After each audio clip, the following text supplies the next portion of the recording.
खट्टर का फोटो मोदी की दिखावे।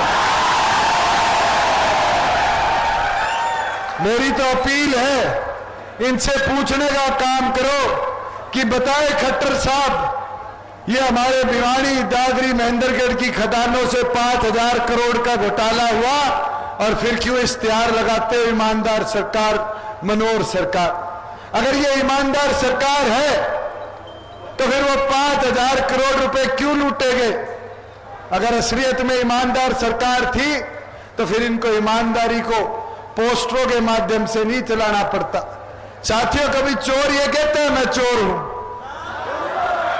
और कभी ईमानदार आदमी को यह दिखाना नहीं पड़ता मैं ईमानदार हूं, समाज उसको ईमानदार बोलने का काम करता है। ये तो वो लोग हैं जो इन खदानों से 5,000 करोड़ खा गए। ये वो लोग हैं जिनने रोडवेज की किलोमीटर स्कीम योजना तो शुरू करी, 1,000 करोड़ रुपए उसके अंदर खाने का काम किया। ये वो लोग हैं जिनने के बिजली के मीटर तो राजस्थान, गुजरात की कंपनी के लगवा दिए और 100 करोड़ रुपया उन मीटर को बदलने पे खाने का काम किया। साथियों, ये वो लोग हैं जिनकी सरकार में 24 करोड़ रुपया 4 जिलों के अंदर दलितों के बच्चों को मिलने वाली छात्रवृत्ति के अंदर खाने का काम किया।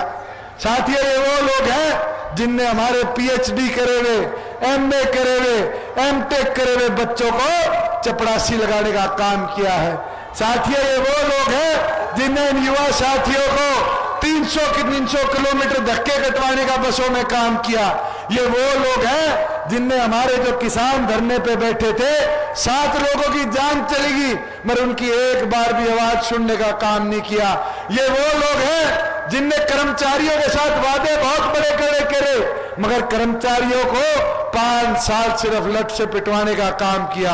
साथियों, ये तो वो लोग हैं जिनने ना छात्र छोड़ा, ना पुलिस वालों ने किसान को छोड़ने का काम किया। इनसे पूछने का काम करो कि 5 साल की अपनी उपलब्धि गिनाने का काम करे। ये तो 5 साल पहले घोषणा पत्र में कहते थे हर जिले में मेडिकल कॉलेज खोल देंगे। 5 साल पहले कहते थे लाखों की तादाद में युवाओं को रोजगार देने का काम करेंगे। ये तो कहते थे कि प्रदेश की अर्थव्यवस्था की वजह से आज हरियाणवी के ऊपर 30,000 का कर्जा है, उसको समाप्त करेंगे। इनकी सरकार तो ऐसी बनी 30,000 60,000 पार कर गई। आज आम हरियाणा के नागरिक पर जो कर्जा इनने चढ़ाया है, साथियों, अब मौका है, भूलना मत। मैं तो एक चीज जरूर आपको बता सकता हूं, पूरी की पूरी बीजेपी ने इस पूरे चुनाव प्रचार में एक बात रखी कि हमने धारा 370 हटा दी, हमने कश्मीर में सुरक्षा पैदा कर दी, हमने तो बालाकोट में जाके बम फेंकने का काम किया। साथियों, ये हरियाणा को आज राष्ट्रभक्ति सिखाएंगे।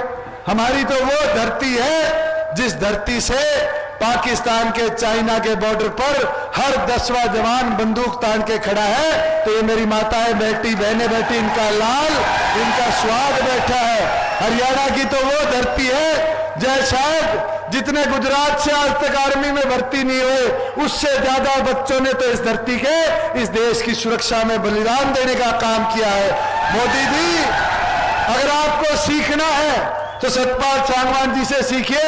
इनके आज भी पोता पोती इस देश की सेवा करने के लिए, फौज में जाने के लिए ट्रेनिंग ले रहे हैं। साथियों, इनको बताओ, ये गुजरात से आकर हमें सिखाते हैं राष्ट्रभक्ति क्या होती है। अगर इनको सीखना है तो इस मिट्टी को नमन कर कर सीखने का काम करें। साथियों, मैं तो सुन रहा था मोदी जी यहां आए, भाषण देकर गए, बड़ी बड़ी बातें बेटियों के ऊपर करी, हमारी बहन बबीता के लिए भी बहुत बड़ाई कर कर गए।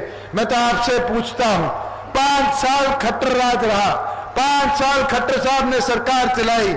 आप मुझे बताने का काम करो कि अगर अपराध इस प्रदेश में कम हुआ हो, आज 1 मर्डर, 3 रेप, 4 डकैती हर रोज इस प्रदेश में होती है।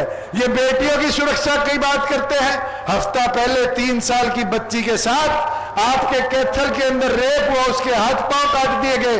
खट्टर साहब ने एक बयान तक आज तक नहीं दिया। और जहां मोदी जी आकर प्रचार कर कर गए हैं, मैं तो बबीता के लिए इतना कहना चाहूंगा, उसके ऊपर एक मूवी बनी थी दंगल, उस दंगल में एक डायलॉग था कि बापू सेहत के लिए तू बड़ा हानिकारक है।